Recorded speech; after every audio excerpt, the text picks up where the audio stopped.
Alors, vous avez le document et je suis sur la page 2. Peut-être qu'il s'est ouvert aussi chez vous en vous montrant la page 2.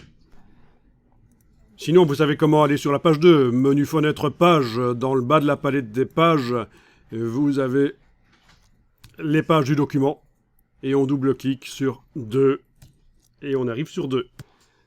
Alors, sur la page 2, vous voyez une lettrine.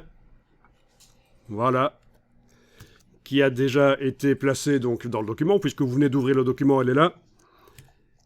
Et par contre, ce que vous n'avez pas, c'est la petite lettrine qui est là. Alors l'idée, c'est quoi? C'est qu'en début d'un article, pour un document pas extrêmement sérieux, on va pas faire ça pour un rapport d'entreprise, mais plutôt pour un magazine, au début d'un article, on peut mettre comme ça, démarrer le premier paragraphe par une grande lettrine. Voilà. Et à certains endroits dans la suite de l'article, pas nécessairement le premier paragraphe qui suit comme j'ai fait ici, mais à certains endroits, là où le sujet change un peu, où on passe à une autre facette du sujet traité, on peut mettre éventuellement une petite lettrine comme ça. Ok, alors, j'ai fait ça juste avant de démarrer l'explication, et je vais supprimer ça, on va le refaire ensemble, la petite lettrine. Il faut savoir que c'est pas bêtement une petite lettrine, celle-là, vous la voyez, elle est petite, c'est l'enfant de la grande. Ah ah. Bon, ça veut dire quoi? Oui, mon rire vicieux vous fait penser que... voilà, il y a des choses pas claires qui se sont passées derrière ça. Et oui, c'est la vie. Alors, je clique à côté de tout. Je vais tenter d'aller modifier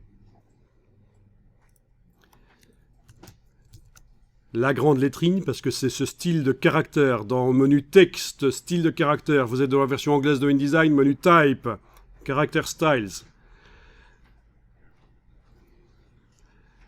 Grande lettrine, c'est le style qui est appliqué sur la lettrine ici, à moins que je me sois trompé.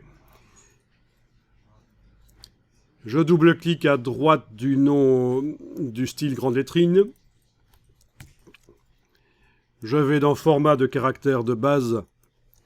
La case aperçue est cochée. Je vais tenter d'aller modifier éventuellement la police. Et ça fonctionne. Regardez ce qui se passe. Quand on modifie la police de caractère ici, alors il n'y a pas de preview de police. Il vaut mieux avoir été chercher ailleurs.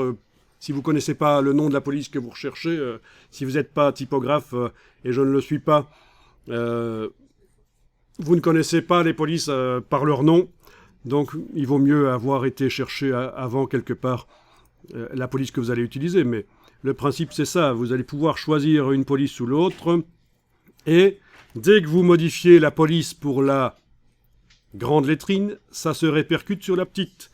Vous avez ici, dans mon cas, j'ai mis du Garamond. Vous n'êtes pas obligé de le faire, hein, c'est juste un exemple. Avec de l'empattement. Il y a la petite patte là. Je peux passer à une police bâton et vous allez voir que ça se répercute sur les enfants aussi, voilà. Par contre, la couleur, ça va pas marcher. Vu qu'ils ont des couleurs différentes, parce qu'au départ, la grande lettrine et la petite lettrine avaient la même police. C'est pour ça que quand je modifie la police sur la grande lettrine, ça se répercute sur la petite. Elles avaient des choses en commun, de ce point de vue-là, du point de vue de la police utilisée. Par contre, au point de vue de la couleur des caractères, si on modifie la couleur des caractères de la grande lettrine, ça ne se répercute pas sur la petite, parce qu'elles sont différentes. Ça, c'est le principe de ce qu'on appelle le parentage de style. On a un style parent, grande lettrine. On a un style enfant, qui est petite lettrine. Et j'ai même précisé ici, entre parenthèses, pour s'y retrouver, qu'elle est d'après grande lettrine. C'est l'enfant de grande lettrine.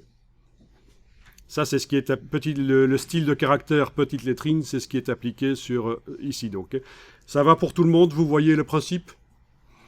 Bon, ben, une fois que vous avez vu le principe, on va le mettre en œuvre Là, je reviens à la version précédente du document, celle que vous avez. Voilà, voilà. C'est pas celle-là. J'ai foiré. Ah non, j'ai pas foiré. Il faut que j'aille ouvrir ici. Je vais ouvrir le 180 INDD.